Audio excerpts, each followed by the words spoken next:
Brain Food, where I tell you what's yummy and nutritious for your head.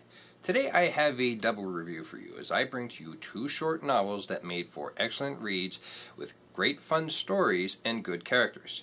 The first is Stranded by Blaine Cooper, which I bought on my Kindle app for $10. It was released back in April of 2009 and gave me roughly 5 to 6 hours of reading time. It's a story about a love that blossoms between two women after a horrific van crash strands them in the Venezuelan jungle. The two women in question are a radio personality from Denver called Rachel Michaels and Nora Butler, who is the assistant general manager of an all-women's soccer team called the Denver Dragonflies. The adventure begins when they fly to Venezuela to pick up their star athlete, Miranda Gutierrez, for interviews, as well as to bring her to the States to begin her career. Shortly thereafter, while on a safari-style tour, their van crashes, killing their tour guide and stranding them all in the wild. Overall, I really enjoyed this book as there is a sense of loneliness written into the narrative. You truly feel, as these women do, just how far away from civilization they really are and how they have to survive on their own. Now, while they're all capable and competent, they have fallen completely out of their element.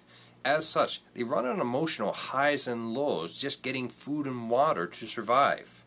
This is further complicated by the fact that everyone was injured by the crash, with Nora having broken fingers, Miranda having a concussion, and Rachel is just generally beat up by the crash itself.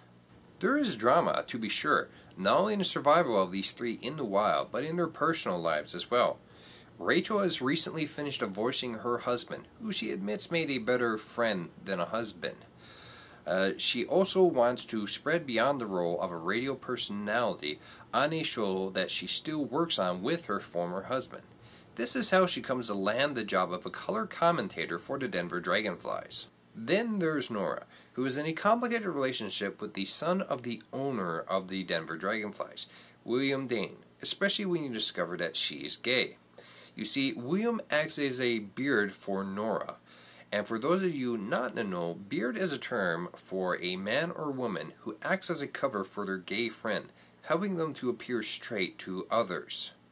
This is also further complicated because the owner of the Denver Dragonflies thinks that his son, William, is going to get married to Nora someday. Then, well, Nora herself is very attracted to Rachel and wants to, over the course of their 2 weeks in Venezuela, seduce her and woo her into her bed. Last and not least is Miranda, who not only wants to start her life as an athlete in the U.S., but who wants to bring her boyfriend Paulo along and get him citizenship in that country. They're deeply in love. But since she is a rising star of an athlete and he's just a laborer on her father's farm, their relationship is one that's kept in secret, as neither of her parents would ever approve. There is a lot of drama, to be sure, but it's the good kind, the kind that you can really sink your teeth into without it being overwrought or making the characters themselves into caricatures. The relationship that grows between Rachel and Nora is natural instead of forced, born out of the need to survive as well as take care of Miranda, who also grows to take care of them in turn. Things also aren't so simple once they do manage to return to civilization, with Nora's secret coming out and Rachel coming to grips with her sexuality being more fluid than she had previously thought.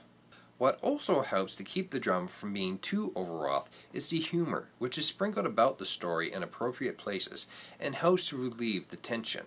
As this is a story about one woman falling in love with another, the author, Blaine Cooper, writes these characters as very human, as very three-dimensional. They're flawed, but still likable, and they grow and develop through the challenges that they face. I feel I must mention this because in having such three-dimensional characters in her story, the book never comes off as fetishizing lesbians, or that it was written for the straight male gaze, so to speak.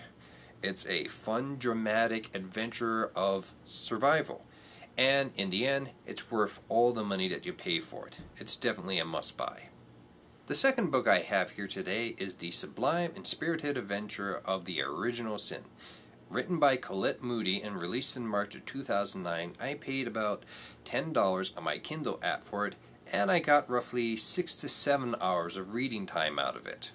The year is 1702 and the place is the Gulf of Mexico, where pirate captain Madman Melvin has been seriously injured, and his daughter Guile takes over.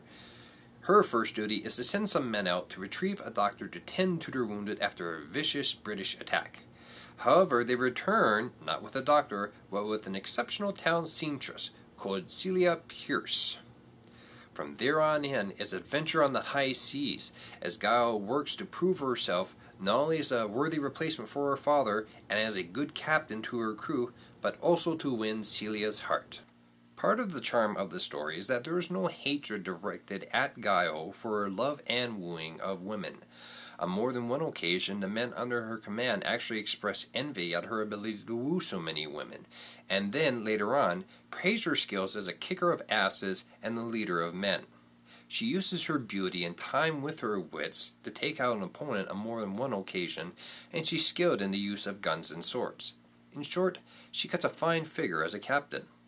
Celia Pierce quickly proves herself to be made of rather stern stuff, standing up to the pirates when they enter the doctor's office, and then, after getting kidnapped, getting right to business and mending up the wounds of the injured. She learns to use a sword and defend herself later on, but even before then she never comes off as weak just because she's a seamstress. Celia loves her job, and yet she yearns for something more in her life, which is why she goes along with the pirates when she's on board. After all, for Celia, sailing to the Caribbean on a pirate ship, that's going to be just a brief period of excitement before she settles down to boring old married life with that dullard, arrogant doctor.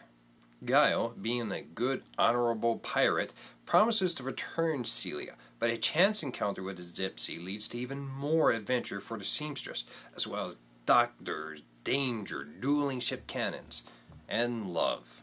This was truly a fun book, balancing the darker realities of being a pirate during the 18th century with a romantic flair, as well as a good chunk of comedy. I had a great time reading this book, and so will you. I'm Triple J, and... Stand at ye, you lily-livered landlubber. I'm gonna paint me blades with your blood. Holy shit, a pirate! I am Hughesbeard the pirate, loving intolerant of Mutton Bay, and I will not have ye dissullying the name of thy original sin. I wasn't. I was recommending it. Don't be using your gold-to-bloom words on me, college boy. I've heard of ye internet reviewers, and you're gonna pay. Have it ye, yeah!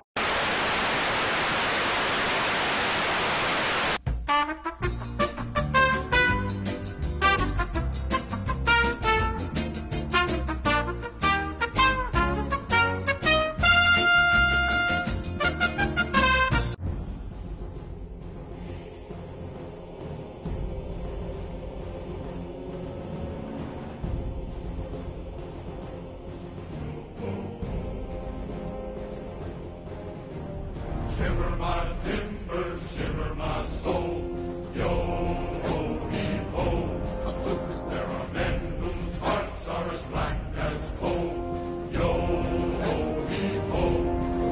And they sailed their ship across the ocean blue, a bloodthirsty captain and a cutthroat crew. It's as dark a tale as was ever told of the lust for treasure and the love of gold. Shiver my timbers, shiver my sides, yo-ho-heave-ho. There are hungers as strong as the wind and tides, yo-ho-heave-ho. And those buccaneers drowned their sins in rum. The devil himself would have to call them scum. Every man aboard would have killed his mate for a bag of guineas or a piece of bait. A piece of bait.